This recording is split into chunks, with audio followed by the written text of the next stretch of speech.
En el mensaje anterior vimos la dinámica de la obediencia, apreciando la armonía y el complemento del esfuerzo humano y el poder divino. Trabajan juntos. En ese mensaje hablamos de la analogía del viento trabajando en el velero. Hablamos del velero que se mueve soplado por el viento, pero donde también vemos que los marineros obran, asegurándose que las velas estén bien posicionadas para poder beneficiarse del viento.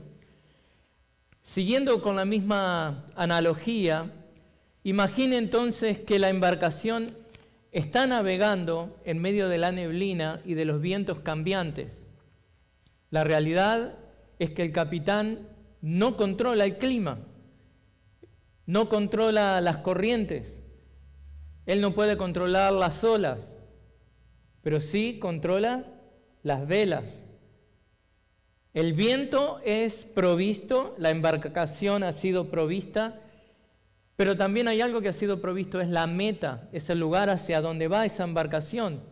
El velero debe arribar al puerto que Dios ha determinado, y esto es toda una ilustración. En el caso de la vida del creyente, el viaje que el creyente tiene por las aguas de la vida, a veces turbulentas, este creyente debe llegar al puerto, tiene una meta.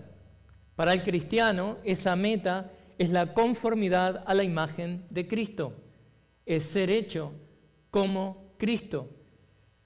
Entonces, usando la analogía del velero y lo que Pablo está enseñando en esta sección del capítulo 2 de Filipenses, lo que el apóstol Pablo ahora nos muestra es cómo esa dinámica de la obediencia se ve en el viaje diario del creyente. Cómo lo que aprendimos la semana pasada se ve en la vida diaria del creyente. Esta sección que vemos hoy tiene que ver con cómo vivimos diariamente, cómo usted y yo vivimos diariamente. En otras palabras, si queremos avanzar hacia la semejanza de Cristo, que dijimos que es nuestra meta, debemos hacer cosas específicas. Debemos mantener la meta clara y debemos aprovechar el viento del Evangelio que Dios sopla diariamente en nuestras vidas. Así como la embarcación avanza hacia el puerto, ajustando sus velas para aprovechar el viento, el creyente avanza hacia la semejanza a Cristo, ajustando ¿qué? Su obediencia diaria, aprovechando el viento, el influjo de la palabra de Dios, para aplicarla en obediencia a sus vidas y ser conformado a la imagen de Cristo. Entonces, por favor, mantenga esta ilustración que estaremos usando a lo largo del mensaje. Ya lo voy a llamar a que se embarque a este viaje, en este velero. Entonces, hagamos un repaso de dónde estamos en la epístola. Tome su Biblia, por favor. Vamos a hacer un repaso. Ábrala ahí en Filipenses, capítulo 2, en esta sección de la carta que va del capítulo 2:12 al 2:18.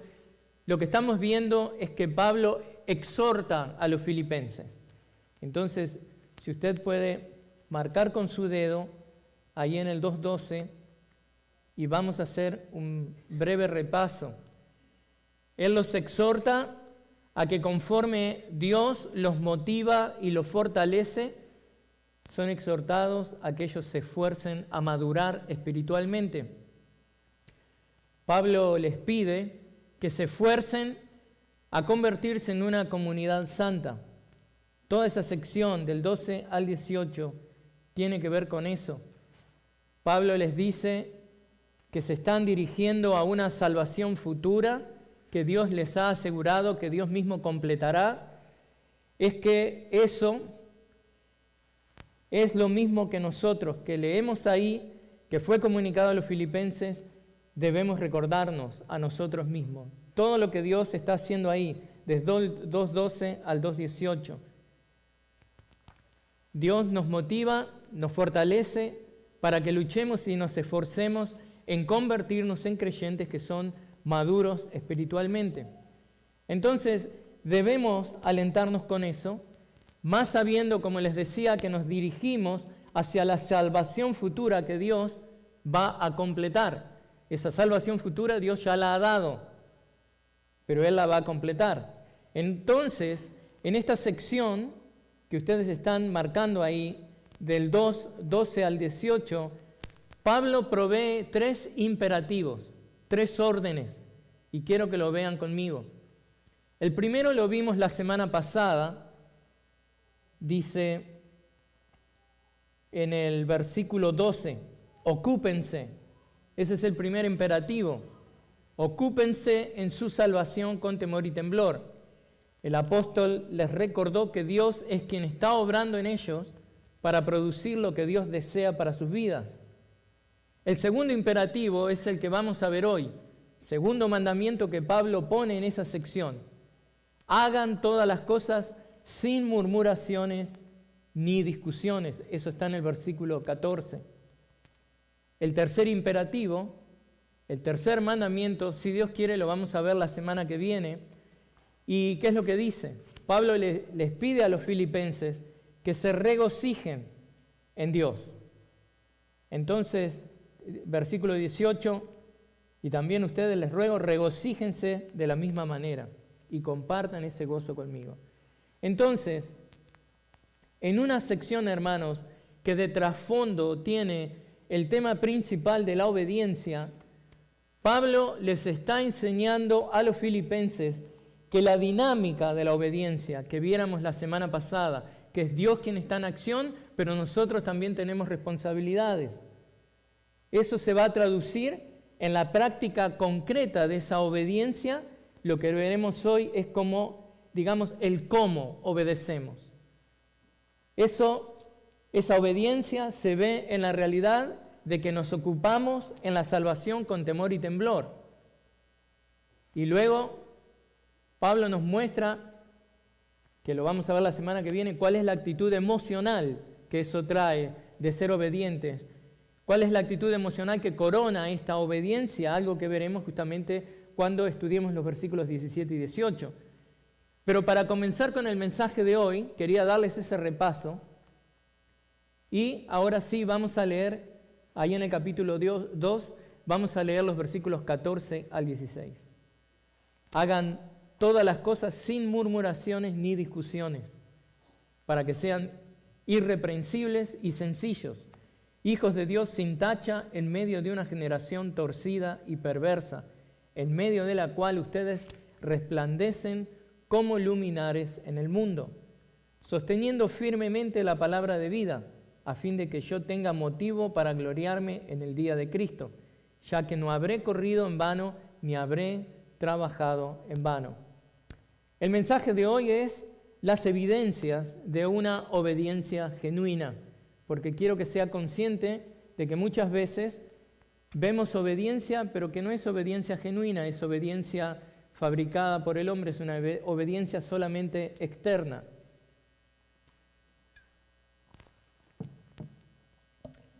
Entonces, en este mensaje, la evidencia de una obediencia genuina, vamos a ver que hay evidencias contundentes en la vida del cristiano. Cuando el cristiano está practicando una obediencia a Dios que es genuina, hay evidencias que son contundentes de esto, no dejan duda. Y hoy se lo quiero mostrar a esto, en esta sección, versículos 14 al 16, dándole 3 puntos, un punto por cada versículo. Las evidencias de la obediencia genuina se ven al, versículo 14, rechazar la murmuración. También en el versículo 15 nos muestra nuestro punto número 2. Las evidencias de la obediencia genuina se ven al reflejar un carácter puro. Y el punto 3 que vamos a ver, las evidencias de la obediencia genuina se ven al retener la palabra de vida. Versículo 16. Entonces, al estudiar Filipenses capítulo 2, versículos 14 al 16, apreciamos estas 3 evidencias de que la obediencia del cristiano es algo genuino. Es salido del trabajo que Dios comenzó, que vimos la semana pasada, y es salida también de la respuesta que el cristiano da a lo que es el trabajo de Dios. Y esto, hermanos, entender estas tres evidencias nos ayuda a evaluar nuestra propia vida a la luz del Evangelio. ¿Para qué? ¿Con qué razón? Para cultivar una obediencia que honra a Cristo y nos ayuda a brillar en medio de un mundo que tanto necesita ver la luz del Evangelio. Entonces vamos al primer punto: rechazar la murmuración. Vamos al versículo 14.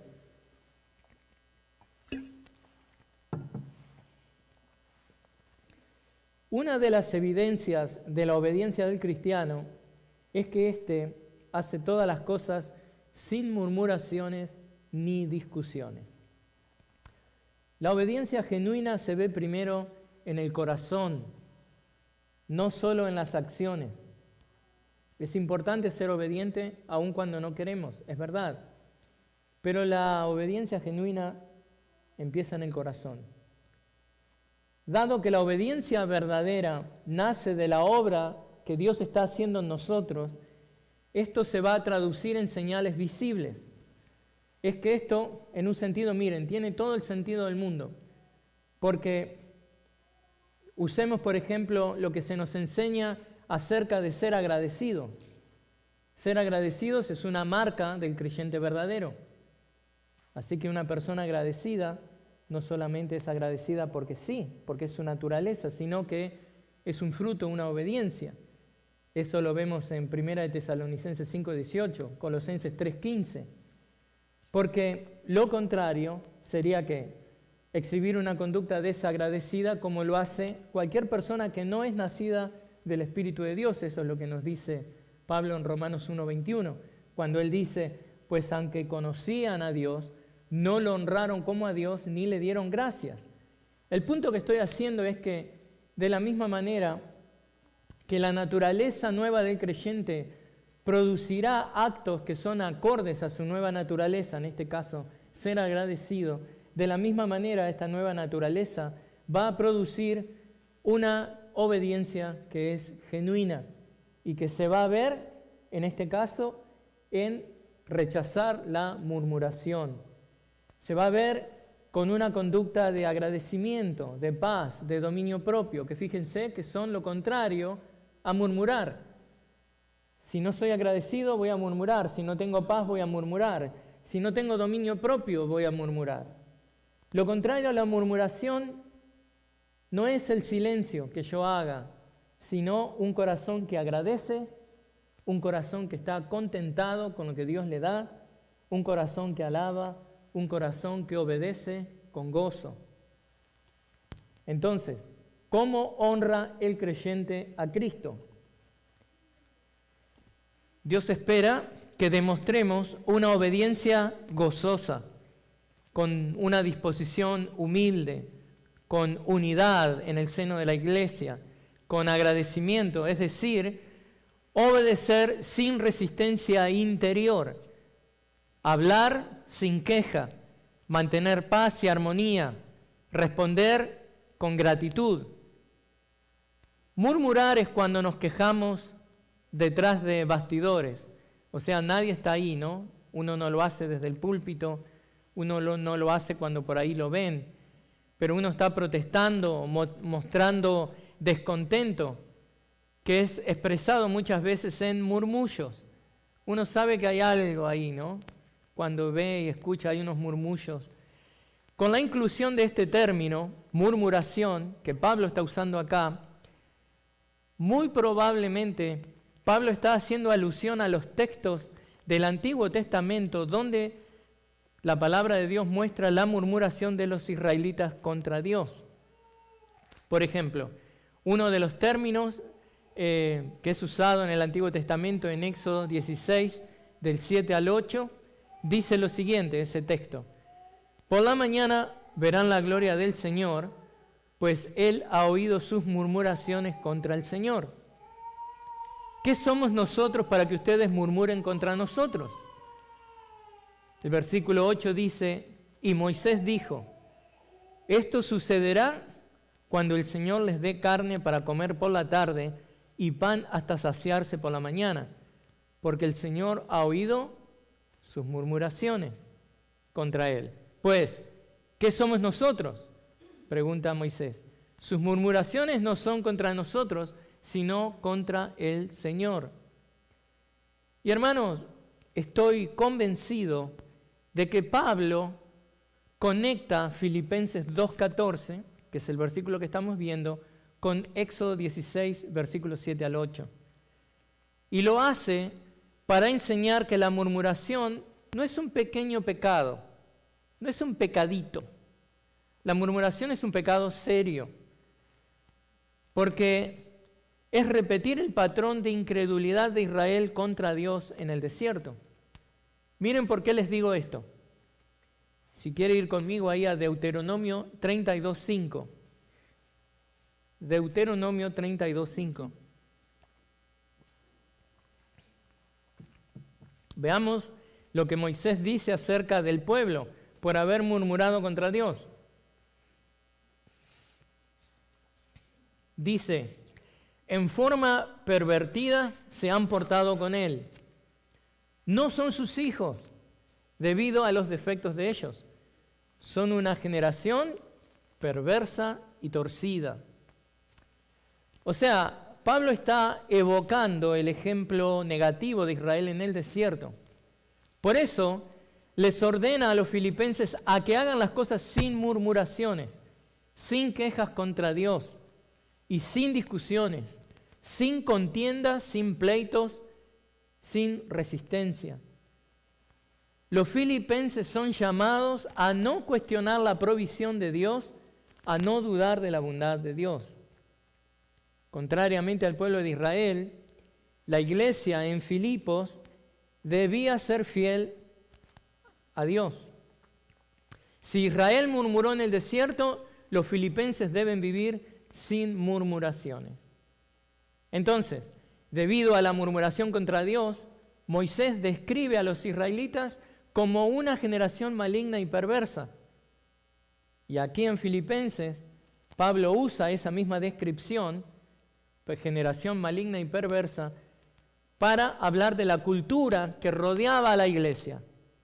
No está usando los términos para la iglesia, ¿entienden? La cultura que rodeaba a los filipenses era torcida y perversa. En cambio, los filipenses, al evidenciar una obediencia genuina, resplandecían como luminares en el mundo. Por eso, creo claramente de que Pablo está citando esos versículos del Antiguo Testamento. Entonces, si Israel falló en mostrar el carácter de Dios al mundo, los cristianos debemos ser distintos. Los cristianos no debemos murmurar, no debemos contender, debemos ser irreprensibles e inocentes, brillando como luminares en este mundo oscuro, izando nuestras velas para ser impulsados por el viento de la palabra de Dios. Hay tantos principios bíblicos que nos instan a que nosotros vivamos vidas de agradecimiento, a no murmurar, a no quejarnos. Para avanzar en la obediencia genuina, debemos rechazar toda murmuración, ajustando nuestra actitud a la voluntad de Dios. Porque estamos de acuerdo de que Dios siempre está en lo correcto, ¿no es cierto? Lo que Él nos pida, lo que Él diga de nosotros, es cierto, es verdad. Entonces somos nosotros quienes tenemos que ajustar nuestra actitud. Aquí en Filipenses, si bien es verdad de que no hay evidencias que los creyentes estén murmurando explícitamente en contra de Dios, lo que pasa es lo siguiente. Pablo desea que los creyentes entiendan que murmurar y quejarse, sea acerca de los líderes de la iglesia o sea acerca de las circunstancias, en última instancia es una murmuración en contra de Dios. Y esto nos tiene que servir a nosotros. Cada vez que murmuramos en contra de algo o nos quejamos de instancias, situaciones, circunstancias que no nos gustan, En un sentido le estamos diciendo a Dios que Él, como soberano de todas las cosas, no sabe cómo hace las cosas. Entonces, ¿quién tiene que cambiar la actitud? ¿Dios? No, nosotros. No debemos murmurar y quejarnos contra las circunstancias negativas tampoco, porque Dios ha permitido que estemos ahí. Entonces, eso es lo que tiene que ver con lo que el versículo 14 nos habla de murmuraciones. Ahora, ¿qué tal acerca de lo que dice? Hagan todas las cosas sin murmuraciones ni discusiones. Bueno, veamos eso.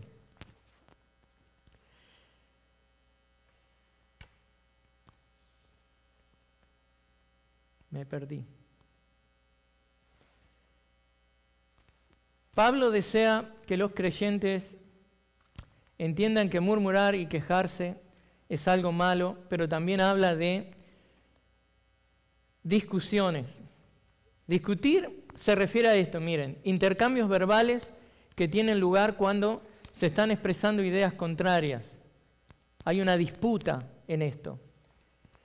Por ejemplo, en el capítulo 4, él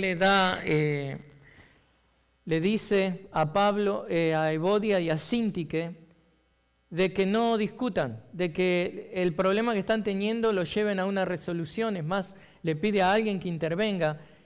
Ese es un caso dado ahí en Filipenses de este tipo de discusiones de las que Pablo está diciendo que todo cristiano que opera obedeciendo genuinamente debe estar desconectado de esto, no debe ser parte de esto. Quejarse, sea que me quejo a mí mismo o me estoy quejando a los demás, o discutir, sea que sean pequeñas disputas con los demás, va en contra de algo a lo que Pablo está hablando constantemente en esta epístola, que es uno de los temas principales de la carta de Filipenses, que es la unidad. Cada vez que nos quejamos, cada vez que discutimos, estamos atentando contra la unidad. ¿Y por qué es importante la unidad? Porque la iglesia de Cristo tiene que reflejar al Dios que ha salvado a la iglesia, y ese Dios es un Dios trino que vive en perfecta unidad. Entonces, cada vez que nos quejamos, cada vez que tenemos estas discusiones, estamos yendo en contra de la armonía y, en un sentido, poner humildemente a los demás primero que nosotros. Entonces, eso atenta contra lo que es la comunidad, la unidad en la comunidad. Entonces, lo que Pablo les está instando acá a que tengan justamente cuidado de esta unidad que deben preservar. Ahora, ¿cómo podemos lograr esto? Debemos diariamente controlar nuestras palabras, diariamente controlar nuestras actitudes. Por eso volvemos a la analogía del navío, que tenemos la necesidad de ajustar las velas cada día. Esto lo tenemos que hacer cada día. El viento lo provee Dios. Operamos en la energía, en la fuerza, en el poder de Dios, pero nosotros tenemos que ser obedientes. Eso fue lo que vimos la semana pasada claramente en la dinámica de la obediencia. Y como estamos viendo al estudiar esta sección de Filipenses hoy, capítulo 2, versículos 14 al 16, estamos apreciando 3 evidencias de que la obediencia del cristiano es algo y debe ser algo que genuino. Y esto nos va a ayudar, hermanos, a evaluar nuestra propia vida a la luz del Evangelio para cultivar una obediencia que honre a Cristo, para cultivar una obediencia que nos ayude a brillar en medio de una comunidad que está en tinieblas y necesita ver la luz del Evangelio. Por eso debemos rechazar la murmuración. Pero también en nuestro caminar cristiano debemos ser cuidadosos de estar reflejando un carácter puro. Por eso estamos hablando de una obediencia genuina, no solamente lo que se escucha de nuestros labios hacia afuera, ¿qué se ve en nuestro carácter?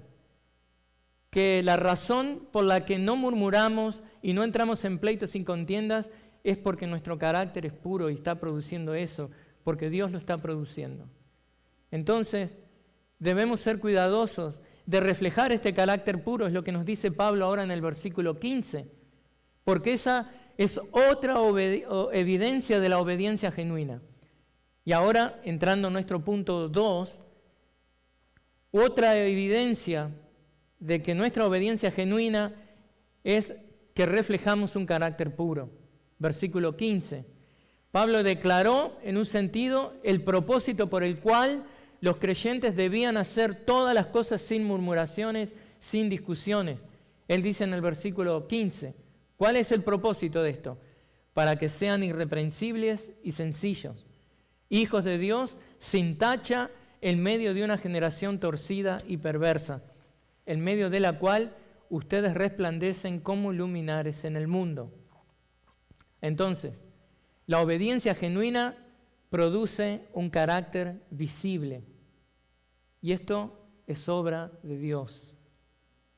Esta es la obra que veíamos en el versículo 12 la semana pasada, que Dios inicia, pero que amerita y necesita y espera una respuesta afirmativa de parte de nosotros. La obediencia genuina produce carácter visible. Es lo que vimos en el tercer punto del mensaje de la semana pasada. ¿Cuál es nuestra posición? De que nosotros vamos a esos lugares, a esas disciplinas espirituales donde Dios nos quiere para que Dios derrame su gracia sobre nosotros. Entonces nos estamos presentando para orar, para leer la palabra, para congregar. Si estamos ayunando, lo hacemos para glorificar a Dios, no porque creemos que Dios nos va a deber algo o porque vamos a ganar un favor especial con Dios. No. Otra disciplina es una disciplina que se ha perdido en la iglesia moderna, que es la meditación de la palabra. Entonces, todo eso no es que automáticamente que lo hacemos ya vamos a, digamos, producir un determinado resultado. No, es ir al lugar, es adoptar la posición que Dios quiere que adoptemos para que Él pueda trabajar en nosotros, derramando la disciplina, digamos, que necesitamos desarrollar. Y como hoy también, cuando nos presentamos delante de la mesa del Señor, recordamos al Señor, recordamos su obra, y sí creemos de que Dios, en un sentido, está bendiciéndonos, no solamente con su presencia, pero derramando gracia a medida que lo hacemos. El punto, hermanos, es que de la obediencia que estamos hablando es una obediencia genuina, porque es la respuesta a la obra de Dios. Es el velero levantando, izando las velas para que el viento de Dios lo mueva y refleje la obra de Dios en la vida del creyente. Debemos vivir de manera que nuestra vida sea un testimonio para otros. En este mar enfurecido de la vida hay muchas otras barcas alrededor nuestro. Nuestras barcas no están solas. Nuestra vida, nuestra barca debe brillar en medio de la tormenta, siendo visibles para quienes navegan, y muchas veces navegan completamente sin tener un rumbo en la vida. Así debe brillar el creyente, como luminarias en un mundo entenebrecido. Y la luz que tiene que haber en el creyente es la luz de la verdad del Evangelio de Cristo, para poder iluminar a otros para la gloria de Cristo. Las evidencias de que nuestra obediencia es genuina se verá exhibida en que somos irreprensibles, sencillos y sin tacha. Las verdades del Evangelio que van a ser vistas en nosotros son estas de las que habla Pablo en el versículo 15. Para que sean irreprensibles y sencillos hijos de Dios, sin tacha, en medio de una generación torcida y perversa, en medio de las cuales ustedes resplandecen como luminares en el mundo. ¿Qué es lo que se ve de nosotros? En el medio de la oscuridad espiritual que hay en el mundo, ¿qué es lo que se ve de nosotros? Se ve que somos sin tacha, irreprensibles. Entonces, hermanos, brillemos para la gloria de Cristo de esa manera. Esta es la segunda evidencia de que nuestra obediencia genuina que Pablo ofrece aquí es que vamos a reflejar que un carácter puro. Y este carácter puro incluye eso, ser irreprensibles, ser sencillos, sin tacha. Reflejar un carácter puro incluye ser irreprensibles. Y esto significa que no tenemos nada de qué ser acusados. No hay nada que en verdad alguien pueda decir y ser acusados de eso. Ser irreprensible significa que no existe un motivo legítimo de reproche. Yo sé que algunos de nosotros tenemos seres queridos que viven vidas para Satanás, pero esa no es la vida que usted vive. Así que no cargue con la culpa de esa. Siéntase mal si usted deja de compartir el Evangelio con ese ser querido. Pero ese ser querido va a responder delante de Dios. Usted no tiene que usurpar la obra del Espíritu Santo, ni tampoco tiene que usurpar lo que es la obra de Cristo y cargar con la culpa. No. Usted disfrute su relación con Cristo, su comunión con Dios, y sea irreprensible, pero no permita que alguien le acuse por algo que usted no es culpable de eso. Ser irreprensibles es vivir de tal manera que aunque otros critiquen, no hay una base real para la acusación. Y hermanos, esto no significa de que somos perfectos, sino que evidenciamos una conducta que no da ocasión de que el Evangelio de Cristo sea desacreditado. El carácter irreprensible del creyente se ve demostrado en que vive coherentemente con su fe. No hay dobleces, no hay dobles estándares, no hay doble vida, no hay hábitos ocultos.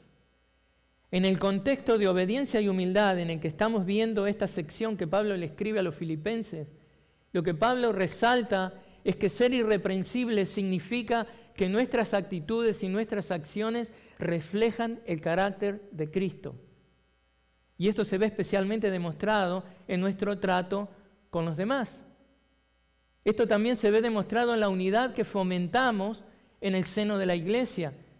Se ve demostrado también en el servicio que prestamos a los demás, creyentes e inconversos.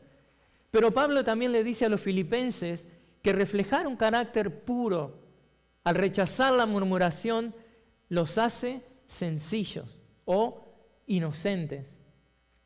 Ser puro o sencillo denota esa característica de ser inocente en lo que respecta al mal. Y no estamos diciendo que usted tiene que ser un tonto, que desconoce las verdades y los peligros. No, que usted es inocente respecto al mal, que usted sí es tan inclinado a hacer lo bueno que algunos lo pueden tomar de tonto porque usted no tiene maldad. Ser sencillos habla más allá, digamos, de lo externo, habla del carácter interior del creyente. Y ser irreprensible se enfoca más en cómo otros podrían acusarle. Entonces ahí está una diferencia que podemos hacer. Usted piensa ser sencillo. Bueno, es la parte interna. Ser irreprensible es la parte externa, es que otros no tengan nada que decir de mí. Ser sencillos o inocentes describe la parte interna, la pureza moral, las motivaciones limpias, la sinceridad sin ningún tipo de doblez. Esto es como cuando reconocemos que una persona no se mezcla no mezcla lo malo con lo bueno, que tiene un corazón que es íntegro, un corazón que es un corazón sin doblez. Es lindo cuando uno ve e identifica a una persona así. Bueno, es algo parecido a lo que estamos hablando. Hay algunos versículos que nos llaman a los cristianos a esto, a ser sencillos o inocentes. Por ejemplo, Mateo 10:16. Ahí en Mateo 10:16, el Señor nos pide que seamos inocentes como las palomas. En Romanos 16:19, Pablo describe esta cualidad, esta bondad, esta sencillez como una marca del tipo de obediencia genuina. Escuchen lo que dice Pablo ahí en Romanos 16:19. Porque la noticia de la obediencia de ustedes se ha extendido a todos. ¿Escucharon? La obediencia se ha extendido a todos. Por tanto, me regocijo por ustedes, pero quiero que sean sabios para lo bueno e inocentes para lo malo. Y aquí en Filipenses, en el texto que estamos estudiando hoy, luego Pablo menciona que reflejar un carácter puro, que es nuestro segundo punto que estamos viendo hoy, como esta obediencia de una, digamos, una obediencia genuina, esta evidencia, ¿cómo se refleja esto? Ser hijos sin tacha. Hijos de Dios sin tacha, sin mancha. La Reina Valera, si usted lee la Reina Valera, dice sin mancha. Y es un término que se refiere a, es un término sacrificial. Tiene que ver con el Antiguo Testamento, un término de los sacrificios que se usaba para los animales que debían ser sin defecto. La idea central aquí es que una vida sin tacha o sin mancha es una vida que delante de Dios no tiene puntos negros evidentes, no hay algo que puede ser señalado. Resumiendo, irreprensibles es como nos ven los demás. Inocentes tiene que ver con nuestro carácter interior. Y ser sin tacha o sin mancha es como Dios nos evalúa. En conjunto, estas tres palabras usadas por Pablo comunican y, digamos, están mostrando a una comunidad libre de acusaciones, libres de quejas, libres de críticas, libres de ataques personales, libres de disputas, libres de chismes. Y eso redunda en unidad y glorifica a Cristo. Eso hace que nuestra luz sea cada vez más evidente en una comunidad que vive contrariamente a estos conceptos. En la medida en que la comunidad cristiana haga todas las cosas sin quejarse y sin discutir, será más irreprochable y más pura.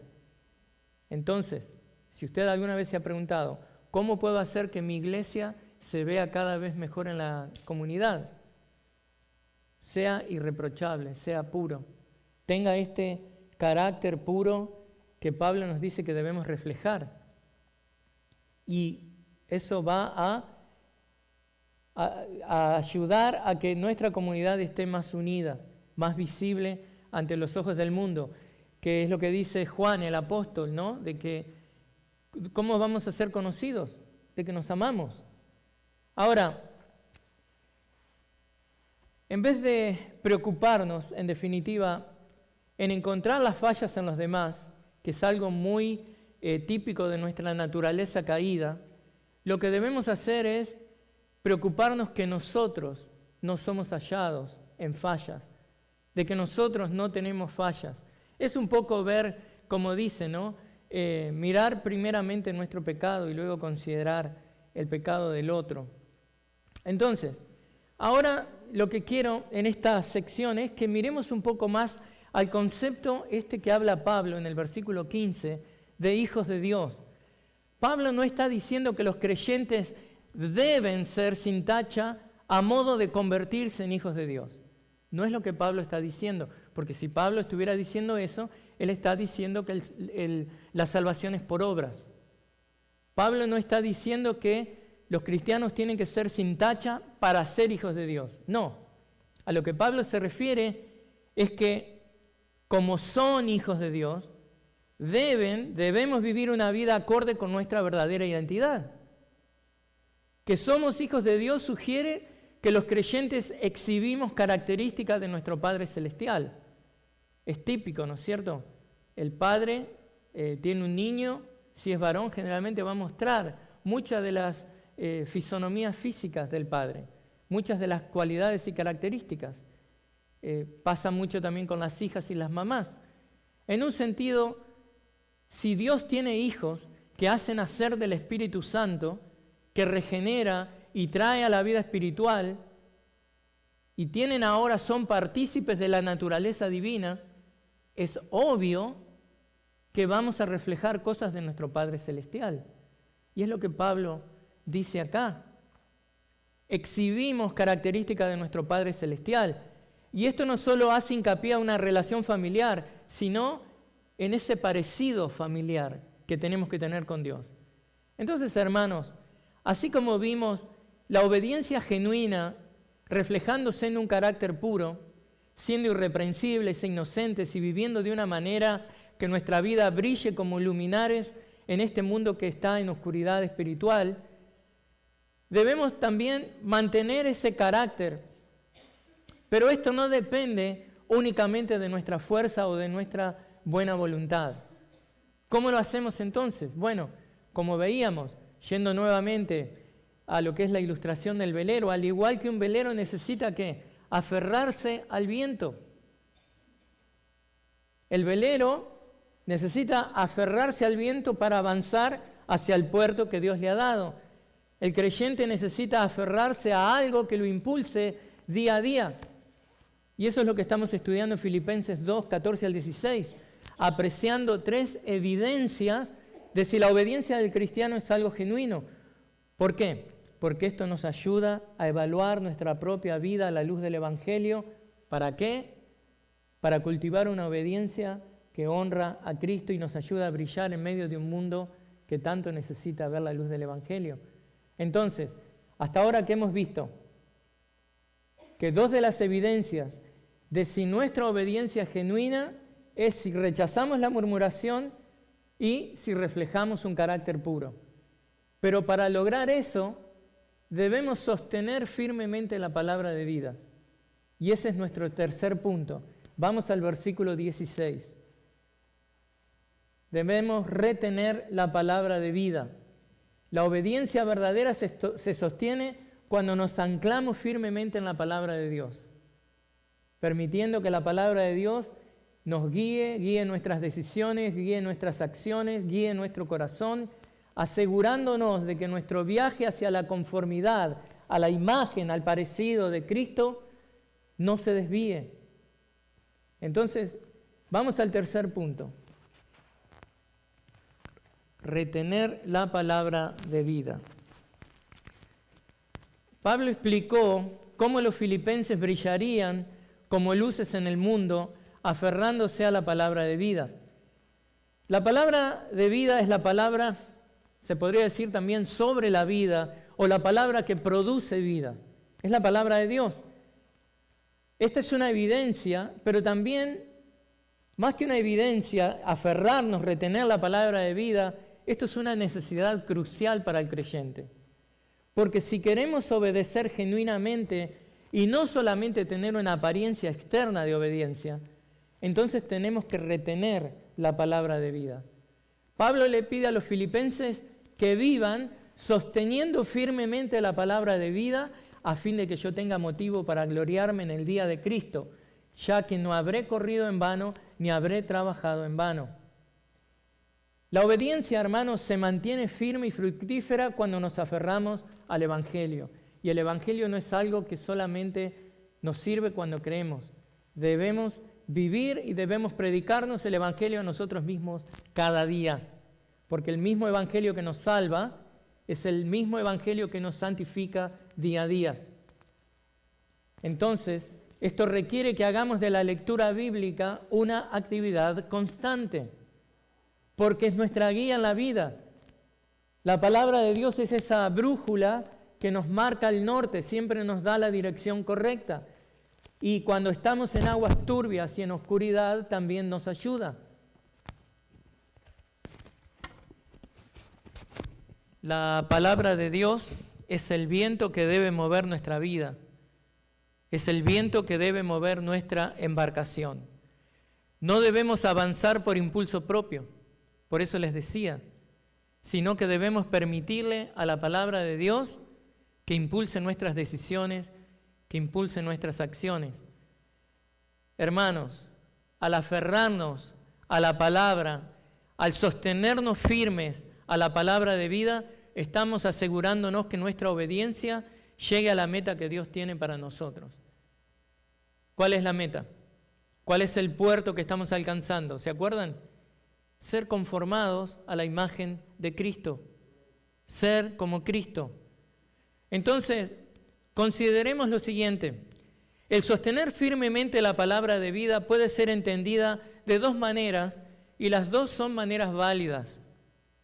Una posibilidad es entender que debemos mantener el Evangelio, aferrarnos al Evangelio. La otra posibilidad es entenderlo de una manera más evangelística. ¿En qué sentido? De que debemos exponer, debemos presentar, debemos ofrecer la palabra de vida. La primera opción, que es mantener el Evangelio, aferrarnos al Evangelio, concuerda, si usted va ahí a Filipenses 1:28, eso concuerda con lo que dice Pablo cuando dice, de ninguna manera estén atemorizados por sus adversarios.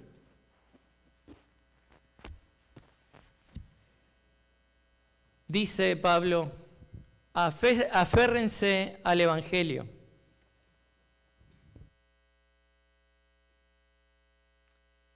La segunda opción concuerda con el 1:27, luchar juntos por la fe. O, como dice el 2:15 también, brillar como estrellas en el mundo. Y como verán, lo que estamos viendo en esta sección concuerda y armoniza perfectamente con toda la carta. ¿Por qué? Porque nunca hay que tomar la palabra de Dios fuera de contexto. No podemos entender lo que Pablo nos está diciendo en esta sección si no entendemos en contexto de todo lo que está escribiendo. Entonces, él dice, por ejemplo, en el 2:15, en el 1:27, solamente compórtense de una manera digna del Evangelio de Cristo. Y todo lo que estamos hablando ahora habla de eso. Que ustedes están firmes en un mismo espíritu, luchando unánimes por la fe del Evangelio. Eso lo dice en el 2:15 y tiene que ver con lo que estamos viendo ahora también. Y es probable que ambas ideas estén presentes en el versículo, o sea, las dos ideas. ¿Cuáles eran las dos ideas que estábamos analizando? De que podemos entender de que debemos mantener el Evangelio o de que debemos exponer el Evangelio, presentarlo. Entonces, Pablo quería que los creyentes se aferraran al Evangelio en sus creencias, en su comportamiento diario, en su estilo de vida. Y al hacerlo, recomendarían el Evangelio a los no creyentes que les rodeaban y tendrían que también oportunidades evangelísticas de compartirlo. Quiero hacer una aclaración. Es muy importante lo que es ser evangelísticamente activos, pero la manera más efectiva es si vivimos vidas que son vidas verdaderas, vidas puras, vidas que demuestran el cambio radical que Dios ha hecho con nosotros. Y basado en eso, ir a predicar el Evangelio. Entonces, la intención de Pablo es que guardaran la palabra de vida para que él pudiera gloriarse en el día de Cristo. Y para algunos esto puede sonar mal, ¿no? Pero es legítimo, hermanos, de que nos alentemos con recompensas que Dios nos dará cuando comparezcamos un día ante el tribunal de Cristo. Porque estas recompensas basadas en nuestra fidelidad deben ser un aliento para nosotros. Y la influencia piadosa que hemos tenido en la vida de los demás debe también ser un aliento para nosotros, de que un día vamos a estar delante de Cristo y Él nos va a decir, bien hecho, buen siervo fiel. Ayudar a otros a crecer en conformidad a Cristo también va a ser recompensado por Cristo por toda la eternidad. Pablo claramente dice, estamos en el versículo 2:16, a fin de que yo tenga motivo para gloriarme en el día de Cristo.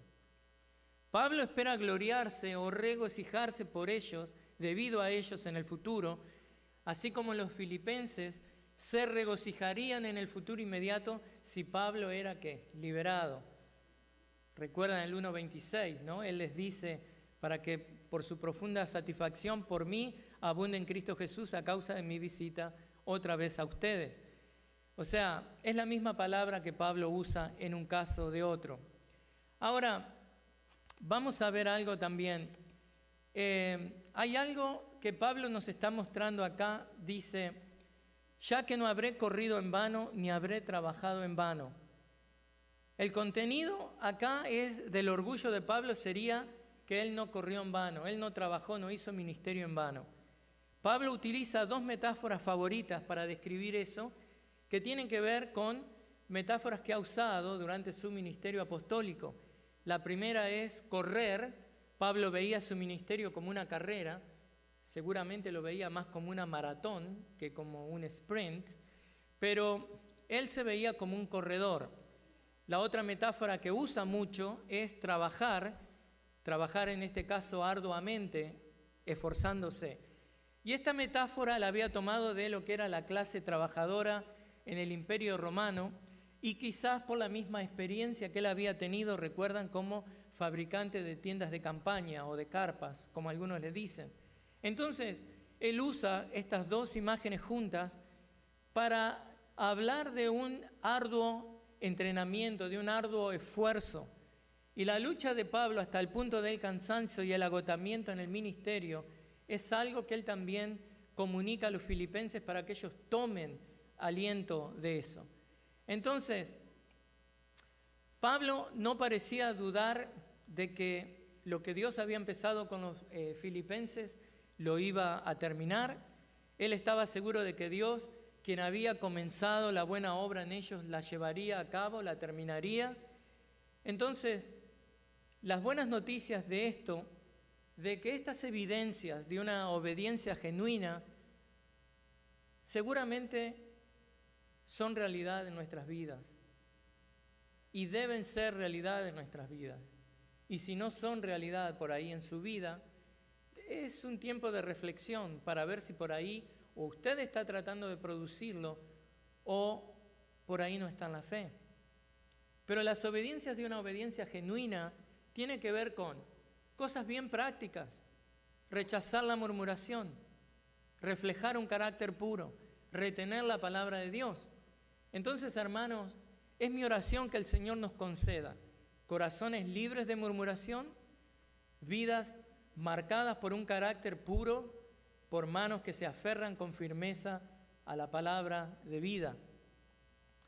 Es mi oración que nosotros, como veleros que son guiados por el viento del Evangelio, avancemos cada día hacia el puerto de Cristo, brillando como luminares en medio de un mundo necesitado de la luz del Evangelio.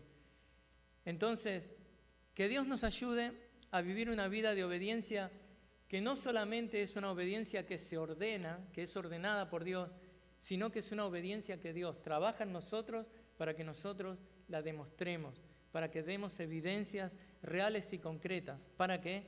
Para la gloria de Dios, para hacer luz al mundo y también para fomentar la unidad en la iglesia. Así que oremos para dirigirnos a participar de la Santa Cena. Padre, te damos gracias por tu palabra, por este tiempo. Te pedimos, Señor, que nos bendigas, que nos ayudes a ser esas luminarias verdaderas, Señor, no solamente en el mundo oscuro, pero también en la iglesia, Señor. Al de corazón ser humildes, guardar nuestros labios, no pecar contra ti y contra otros, al murmurar, al buscar divisiones, contiendas. Ayúdanos, Señor, a mantener la paz y a mantener la unidad, Señor. Gracias te damos en el nombre de Cristo. Amén.